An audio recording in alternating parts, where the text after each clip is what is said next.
JD Cap 26 here, just do your tips and fears and hobbies, and we've got a lens on here already on the camera, but I'll show you. This is the lens hood. Just turn it off counterclockwise, and see the red dot? There's a red dot in there.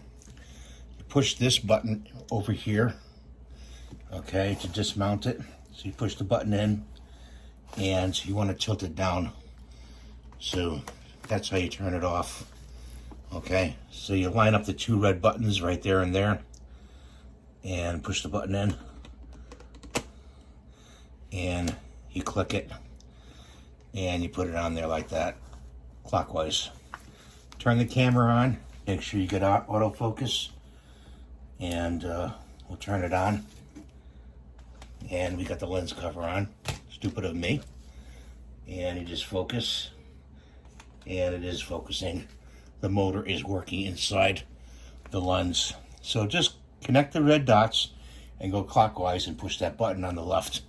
That's your tip for today, and I'll be out taking a couple pictures here and there.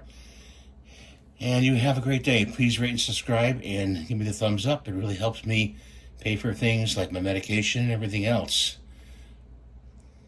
Take care.